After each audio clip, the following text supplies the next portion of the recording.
everybody watching on our Facebook Live and YouTube. Good to have you guys with us. Be sure to hit that subscribe button and like and follow us. And as well as you keep up with the Jaguar Journal on X. We're on Instagram. We're on Apple Podcasts, Spotify, and all over the place. So continue to grow with us. This morning, we got a very special guest, my man, Dawson Odums, on here talking with us about APR in that first half of the hour. On the second half of the hour, we're going to talk about NIL. Good morning, Coach. All is well, man. All is well. Thanks for having me. Let's talk about NIL because there's a possibility that even President Trump is looking at considering NIL regulations. Let's talk about this world that continues to change in front of our eyes of NIL and your thoughts on the possibility of the regulations that could come down on this new form of college sports and what we call name, image, and likeness that's associated with it. Well, we need some regulations, that's for sure. I think everybody sees that, and I think the powers that be are trying to figure out, as we move forward, what we can do to put some regulations in place. So look at it this way: you got Patrick Mahomes, and he's on a contract with Kansas City Chiefs, so can't nobody bother him, right? They can't tamper with him. He's owned by the Kansas City Chiefs. Well, let's go to college sports.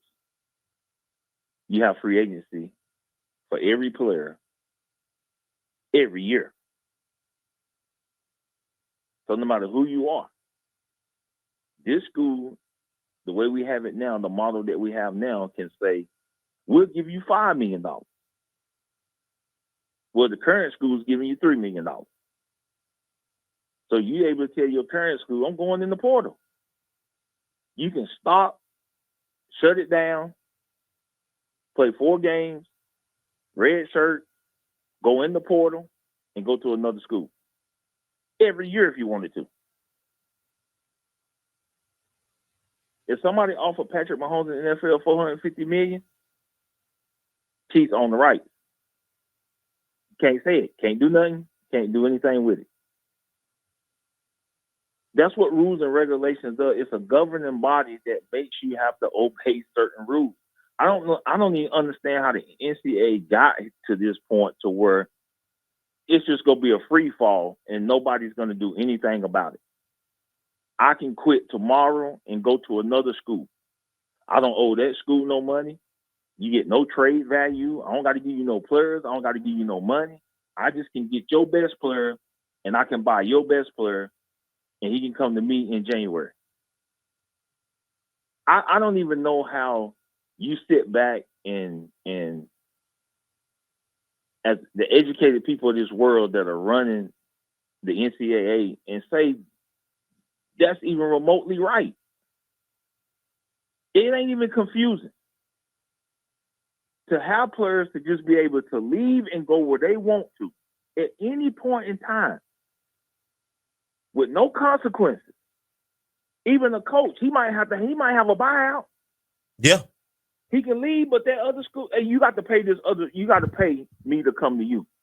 So if I got a $20 million buyout, $10 million buyout, $5 million buyout, $100,000 buyout, if somebody wants you, that school gets something. They get compensated for something for your service. Mm-hmm. But for a player to just be able to quit and go to another school just for more money, we're not saying for playing time. We're not saying you going in the portal for playing time. That's totally different. But for more money. And I think the biggest issue is the money. And we knew when we started paying these players, the money was going to be an issue because we didn't have rules and regulations in place. The NCAA been sued so many times, they throw their hands up in there. But you seeing it, you hearing it, like you hearing these guys talk about how much money they're bidding for these guys. Coming out of high school, going from college team to college team, it's just. I mean, we just saw it. We just saw it with the quarterback at Tennessee. That was about money. Mm-hmm. That was about money. Let me ask you this, Coach. It's just mind-boggling. The University of Kentucky Board of Trustees has approved a plan to convert the entire athletic department into a limited liability company, a LLC, named Champions Blue. From this point moving forward, the University of Kentucky Athletics will operate as a public-private partnership. This gives Kentucky the ability to raise funds and to manage expenses as college sports enters this new era of direct revenue sharing with athletes pending the approval of the House settlements. Your thoughts on that? Well, that's the time we live in now, is that the college athletics now has become a business.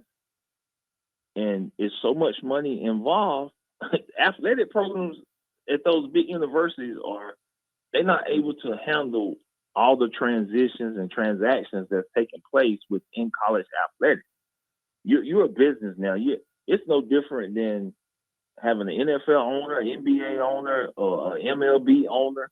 I mean, and you're hearing those stories as well. Like, people are saying, like, hey, I can go there and let me own your basketball program. Let me own your football program. Because the amount of money that's involved now, boosters they gotta have more say so in what's going on, because they're dealing with more money. So you might as well open it up so that different people can give to these different functions, so that you can have a better collective. You can have more money for your young men and women in your athletic department, because if you don't run it like that, you're gonna tie your hands with who can give and who cannot give. You know, that was go ahead. I'm sorry.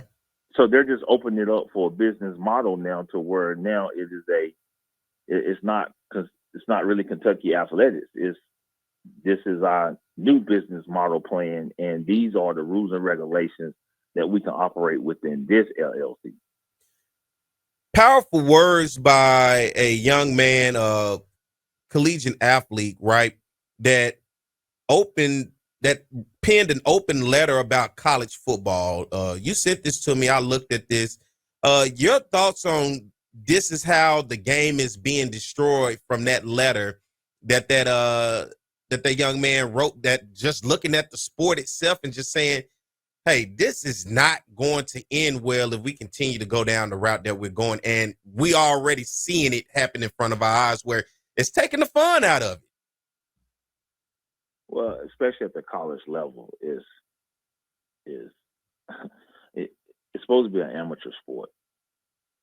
And I think people get it confused that players should be compensated. I don't think nobody is disagreeing that college athletes should be compensated. But there has to be a line drawn somewhere so that you can still have a student athlete experience. It's so much now, it's so many distractions from athletes that they're pulling them in different directions. They're professionals now. They have to have a team of people to monitor not only them as people, but also their finances. Like, they got to have, you didn't used to have to have that in college athletics. You didn't need no management team as a collegiate athlete. You just needed parents. You just needed to go to school and handle a couple $1,000. But now you need somebody to understand your taxes. You need somebody, and that's another trap that they not understanding, that you got to pay taxes on this money. Mm-hmm. So just understanding the landscape of college athletics, and I think we still dance around the question: is it college athletics?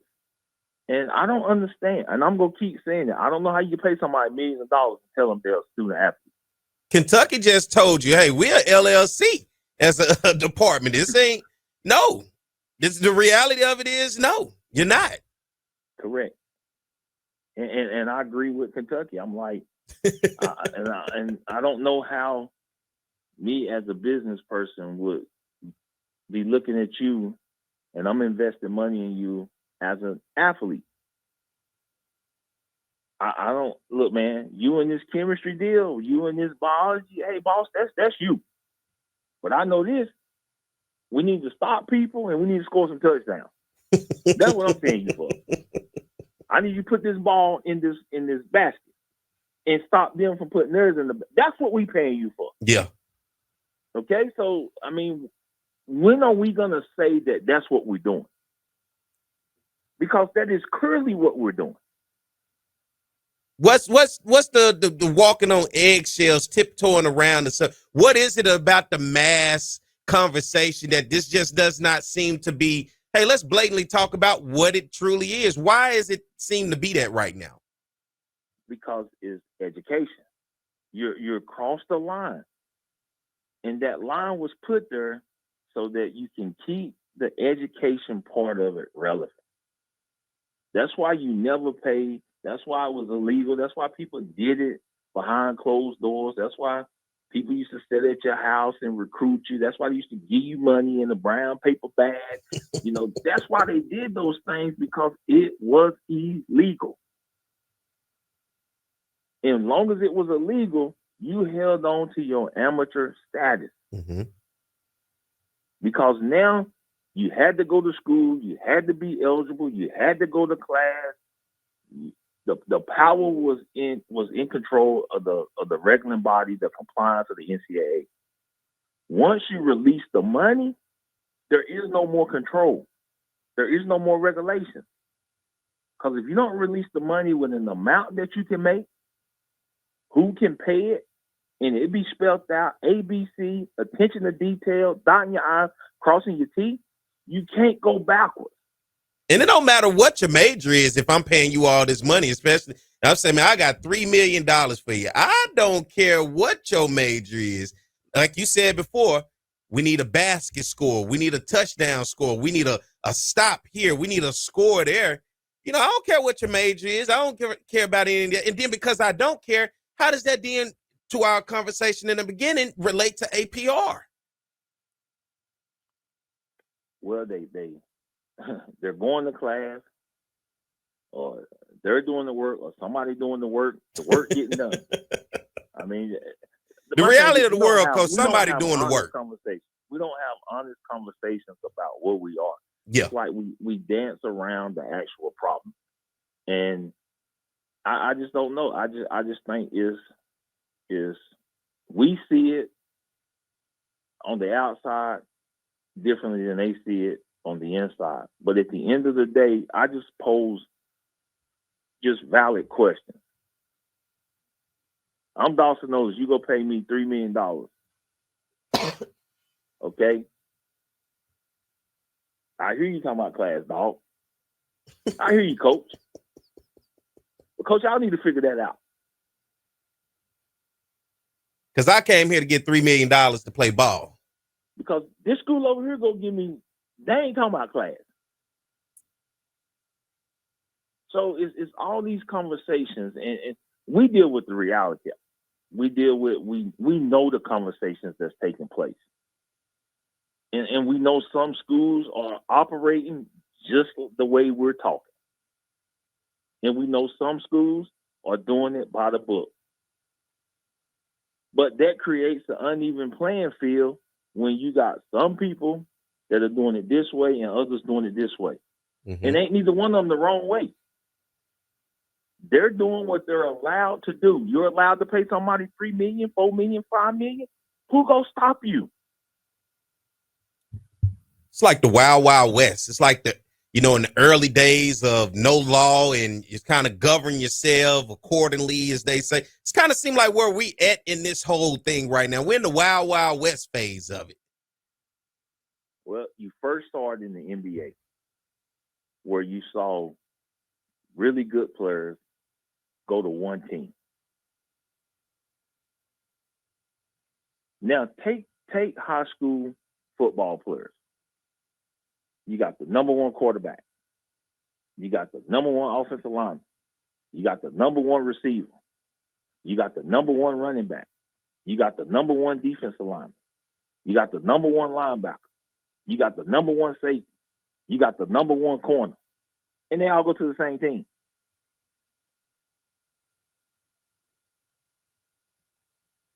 Not because that team was better, but that team paid more money.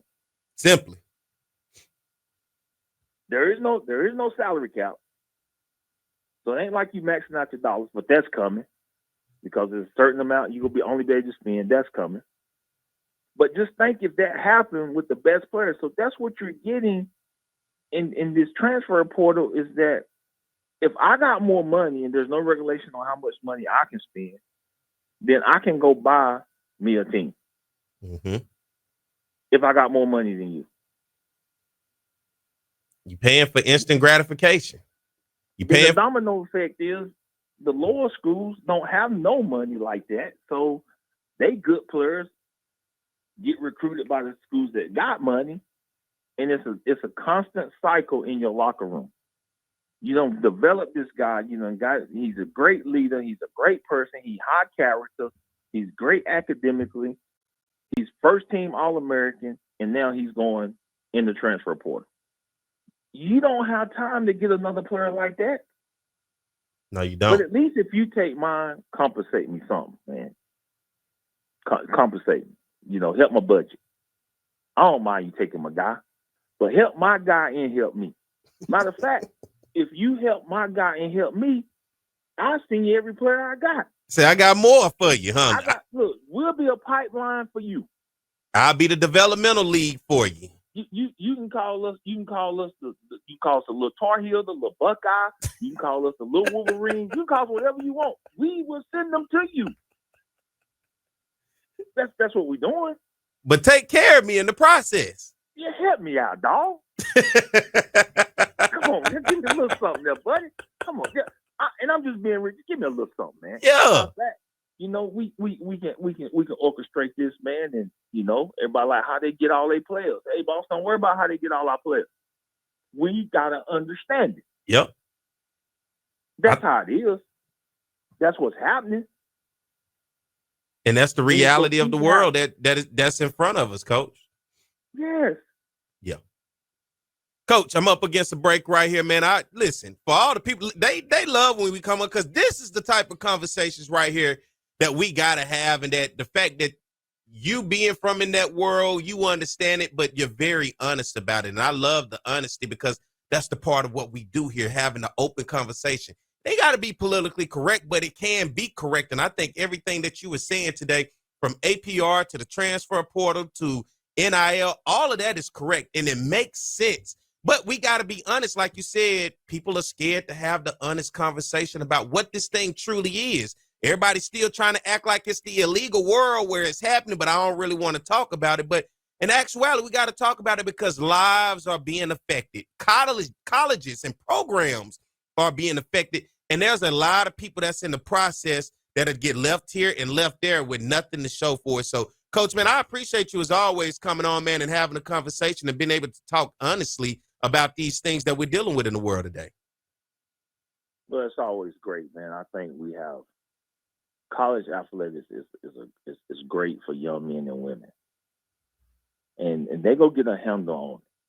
But they've allowed so much time to go where it's in disarray right now. Yeah. But at the end of the day, that's the best times of young men and young women's lives. And everybody's for them getting compensated. Everybody is for the changes.